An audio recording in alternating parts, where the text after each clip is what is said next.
ಲೋಕಸಭಾ ಚುನಾವಣೆಯಲ್ಲಿ ಪ್ರತಿ ಬಾರಿಯೂ ಕೂಡ ರಾಜ್ಯದಲ್ಲಿರುವಂಥ 28 ಲೋಕಸಭಾ ಕ್ಷೇತ್ರಗಳ ಪೈಕಿ ಹೈ ವೋಲ್ಟೇಜ್ ಆಗಿ ಮಾರ್ಪಾಡಾಗುವಂಥ ಕ್ಷೇತ್ರ ಯಾವುದು ಅಂದರೆ ಅದು ಮಂಡ್ಯ. ಮಂಡ್ಯದಲ್ಲಿ ಆಗುವಂಥ ಸದ್ದು ಇಡೀ ದೇಶದಾದ್ಯಂತ ಸುದ್ದಿ ಆಗುತ್ತೆ. ಈ ಬಾರಿ ಕೂಡ ಅದೇ ರೀತಿಯಾಗಿ ಆಗ್ಬಿಡುತ್ತಾ ಅನ್ನುವ ಚರ್ಚೆಗಳು ಶುರುವಾಗಿದೆ. ಮಂಡ್ಯ ಅಖಾಡದ ಗೊಂದಲ ದಿನಕ್ಕೆ ತಾರಕಕ್ಕೇರ್ತಾ ಇದ್ದು ಅದನ್ನು ಪರಿಹರಿಸೋದಕ್ಕೆ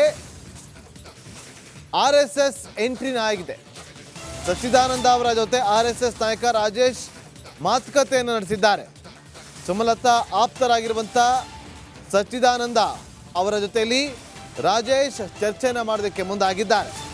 ಖಾಸಗಿ ಹೋಟೆಲ್ನಲ್ಲಿ ಸಭೆಯನ್ನು ಮಾಡಿರುವಂಥ ನಾಯಕರು ರಿಪಬ್ಲಿಕ್ ಕನ್ನಡಕ್ಕೆ ಸಚ್ಚಿದಾನಂದ ಅವರು ಎಕ್ಸ್ಕ್ಲೂಸಿವ್ ಆಗಿ ಹೇಳಿಕೆಯನ್ನು ಕೊಟ್ಟಿದ್ದಾರೆ. ಮಂಡ್ಯದಲ್ಲಿ ಕುಮಾರಣ್ಣ ಸ್ಪರ್ಧಿಸಿದರೆ ಒಳ್ಳೆ ಫಲಿತಾಂಶ, ಸುಮಲತಾ ಅವರಿಗೆ ಬಿಜೆಪಿ ಒಳ್ಳೆಯ ಸ್ಥಾನ ನೀಡಲಿದೆ. ಮಂಡ್ಯದಲ್ಲಿ ಯಾರೇ ಅಭ್ಯರ್ಥಿ ಆದರೂ ನಾವು ಕೆಲಸವನ್ನು ಮಾಡ್ತೀವಿ. ಮಂಡ್ಯ ಜಿಲ್ಲೆಯ ಬಿಜೆಪಿ ಪ್ರಮುಖರ ಸಭೆಯನ್ನು ಕೂಡ ಕರೆದಿದ್ರು ವಿಜೇಂದ್ರ ಅವರು. ನೋಡಿ, RSS ಮುಖಂಡ ರಾಜೇಶ್ ಹಾಗೂ ಎಂಡವಾಳು ಸಚ್ಚಿದಾನಂದ ಅವರು ಒಂದು ಮೀಟಿಂಗನ್ನು ಮಾಡ್ತಿದ್ದಾರೆ.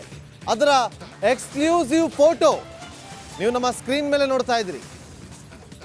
ನಮ್ಮಲ್ಲಿ ಮಾತ್ರ ಇರುವಂಥ ಈ ಒಂದು ಎಕ್ಸ್ಕ್ಲೂಸಿವ್ ಫೋಟೋ ನೋಡಿ. ಇಂಡವಾಳು ಸಚ್ಚಿದಾನಂದ ಅವರು ಬಿಜೆಪಿಯಿಂದ ಸುಮಲತಾ ಕಣಕ್ಕಿಳಿದ್ರೆ ಮಾತ್ರ ಸಪೋರ್ಟ್ ಮಾಡ್ತೀನಿ ಅಂತ ಹೇಳಿದ್ರು. ಈಗ ಕುಮಾರಸ್ವಾಮಿ ಅವರೇ ಕಣಕ್ಕಿಳಿಯೋದು ಬಹುತೇಕ ನಿಶ್ಚಿತ. ಅಧಿಕೃತವಾದಂಥ ಘೋಷಣೆ ಒಂದೇ ಬಾಕಿ ಇರುವಂಥದ್ದು. ಈಗ ಬಿಜೆಪಿ ಪಾಳದಲ್ಲಿ ಎಲ್ಲೋ ಒಂದು ಕಡೆ JDS ಬಿಟ್ಕೊಟ್ಬಿಟ್ರಲ್ಲ ಅಂತೇಳಿ ಅಸಮಾಧಾನ ಇತ್ತು.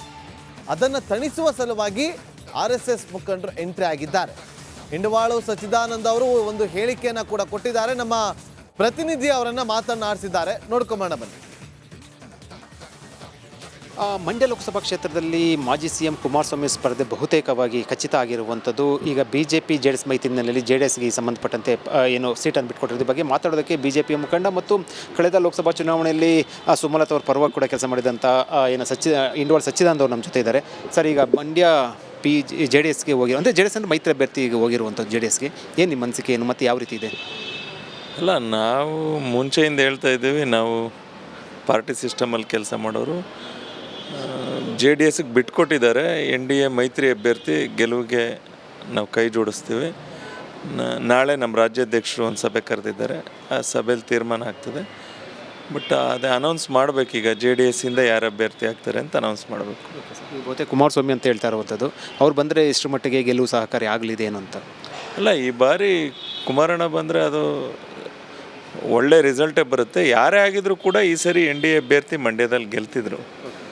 ಹಾಗಾಗಿ ಜನ ನರೇಂದ್ರ ಮೋದಿಯವರ ನಾಯಕತ್ವ, ನಮ್ಮ ಜಿಲ್ಲೆಯವರು ಯಡಿಯೂರಪ್ಪಾಜಿಯವರು, ಈ ಕಾಂಗ್ರೆಸ್ನ ದುರಾಡಳಿತ, ವಿಜಯೇಂದ್ರಣ್ಣನ ಭಾರಿ ಸಂಚಲನ, ಈ ಜಿಲ್ಲೆಯಲ್ಲಿ ದೇವೇಗೌಡರದೇ ಆದಂಥ ಕುಮಾರಣ್ಣನದೇ ಆದಂಥ ಅಸ್ತಿತ್ವ ಆ ಪಾರ್ಟಿಗೂ ಇರೋದ್ರಿಂದ ಎರಡೂ ಪಕ್ಷದ ಮೈತ್ರಿ ಅಭ್ಯರ್ಥಿ ಪ್ರಚಂಡ ಬಹುಮತದಿಂದ ಗೆಲ್ತಾರೆ.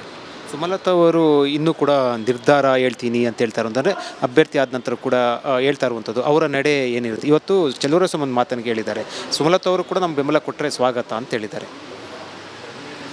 ನೋಡಿ, ಅಂಬರೀಷ್ ಅಣ್ಣನ ಕುಟುಂಬದ ಬಗ್ಗೆ, ಸುಮಲತಾ ಮೇಡಮ್ ಬಗ್ಗೆ ಯಾರೂ ಆದ್ಬೀದಿ ಲಘುವಾಗಿ ಮಾತಾಡಬಾರ್ದು.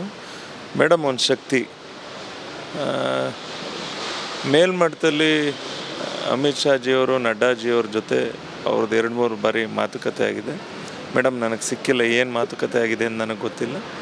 ಭಾರತೀಯ ಜನತಾ ಪಕ್ಷ ಅವರನ್ನು ಭಾಳ ದೊಡ್ಡ ಮಟ್ಟದಲ್ಲಿ ಗುರುತರವಾದಂಥ ಜವಾಬ್ದಾರಿಯನ್ನು ಕೊಡ್ತಾರೆ. ಚಲುವಣ್ಣಂಗೆ ಮೇಡಮ್ ಅವ್ರು ಏನಾರು ಹೇಳಿದ್ರಂತ ನಾನು ಬಂದು ಬೆಂಬಲ ಕೊಡ್ತೀನಿ ಅಂತ. ಬೇರೆ ಅಂಬರೀಷ್ ಅಣ್ಣನ ಕುಟುಂಬ ಬೇರೆ, ಅದು ಅವರ ಚಿಂತನೆಗಳೇ ಬೇರೆ. ಇವತ್ತಿಗೂ ಕೂಡ ನಮ್ಮ ಜಿಲ್ಲೆಯಲ್ಲಿ ಅವ್ರದ್ದೇ ಆದಂಥ ಅಸ್ತಿತ್ವ ಇದೆ. ಸಚ್ಚಿದಾನಂದ ಅವರು ಆ ಹೇಳಿಕೆ ಆಗಿರುವಂಥದ್ದು BJP ಮತ್ತು JDS ಮೈತ್ರಿ ಅಭ್ಯರ್ಥಿ ಹಿನ್ನೆಲೆಯಲ್ಲಿ ಯಾರೇ ಅಭ್ಯರ್ಥಿ ಆದರೂ ಕೂಡ ನಾವು ಗೆಲ್ಲಿಸ್ತೀವಿ ಅಂತ ಭರವಸೆಯನ್ನು ಕೊಟ್ಟಿರುವಂಥದ್ದು. ಕ್ಯಾಮ್ರಾ ಪರ್ಸನ್ ಮಧು ಜೊತೆ ವಿಜಯ್, ರಿಪಬ್ಲಿಕ್ TV, ಬೆಂಗಳೂರು.